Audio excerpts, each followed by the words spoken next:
উত্তরবঙ্গের এক শান্ত জনপদ লালমনিরহাট। ১৯৩১ সালে ব্রিটিশদের তৈরি এশিয়ার দ্বিতীয় বৃহত্তম এই বিমানবন্দরটি দশকের পর দশক জনমানবহীন হয়ে পড়েছিল। কিন্তু হঠাৎ কেন ২০২৬ সালে এসে এই পরিত্যক্ত রানওয়েটি হয়ে উঠল বিশ্ব রাজনীতির অন্যতম কেন্দ্রবিন্দু? কেন দিল্লির সাউথ ব্লকের কপালে চিন্তার ভাঁজ? এটি কি শুধুই যোগাযোগ ব্যবস্থার উন্নয়ন, নাকি এর নেপথ্যে কাজ করছে হিমালয়ের ওপারের কোনো দীর্ঘমেয়াদী পরিকল্পনা?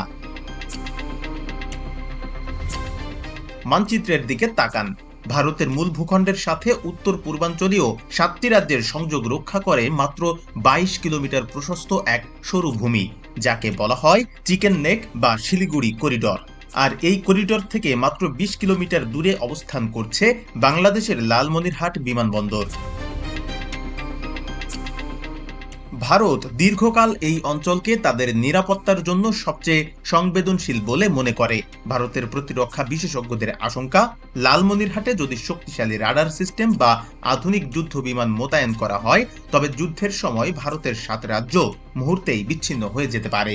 প্রশ্ন হলো, এই ভয় কি অমূলক, নাকি পর্দার আড়ালে দাবার ঘুঁটি চালছে অন্য কেউ? অন্তর্বর্তীকালীন সরকার অর্থাৎ ইউনূস প্রশাসন এই বিমানবন্দর সচল করার যে প্রাথমিক ধাপগুলো নিয়েছিল, তারেক রহমান সরকার সেই কাজকে কয়েক গুণ বেশি গতিতে এগিয়ে নিচ্ছে। সম্প্রতি চীন এখানে বড় অঙ্কের বিনিয়োগ করতে যাচ্ছে, এমনকি একটি পাকিস্তানি সাবকন্ট্রাক্টর কোম্পানিও রয়েছে এই তালিকায়।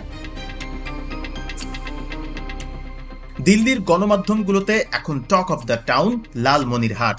তাদের দাবি, লালমনিরহাটকে কেন্দ্র করে চীন এখানে তাদের স্ট্রিং অব পার্লস বা মুক্তোরমালার নীতি বাস্তবায়ন করতে চায়। গোয়েন্দা রিপোর্ট বলছে, এখানে অত্যাধুনিক হ্যাঙ্গার তৈরি করা হচ্ছে, যা সাধারণ সিভিল এভিয়েশনের জন্য নয়, বরং সামরিক ড্রোন বা যুদ্ধ বিমানের জন্য আদর্শ। বাংলাদেশের নতুন সরকারের অবস্থান খুব পরিষ্কার।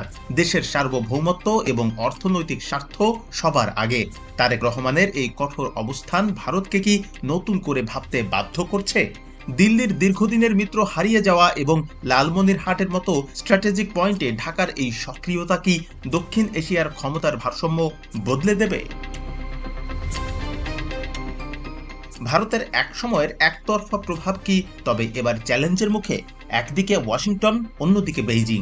এই দুই শক্তির মাঝখানে দাঁড়িয়ে তারেক রহমান সরকার কি লালমনিরহাটকে একটি লিভারেজ হিসেবে ব্যবহার করছে? লালমনিরহাটের আকাশে যখন প্রথম বিমানটি উড়বে, সেটি কি কেবল যাত্রী বহন করবে, নাকি বয়ে আনবে ভূ রাজনীতির এক নতুন বার্তা? ভারতের নিরাপত্তার শঙ্কা কি কেবলই আতঙ্ক, নাকি সত্যি বাংলাদেশ এক নতুন শক্তির উত্থান ঘটাতে যাচ্ছে? সময় হয়তো সব উত্তর দেবে, কিন্তু তার আগ পর্যন্ত লালমনিরহাটের এই পরিত্যক্ত রানওয়েটিই হতে পারে আগামী দিনের সবচেয়ে রহস্যময় যুদ্ধক্ষেত্র।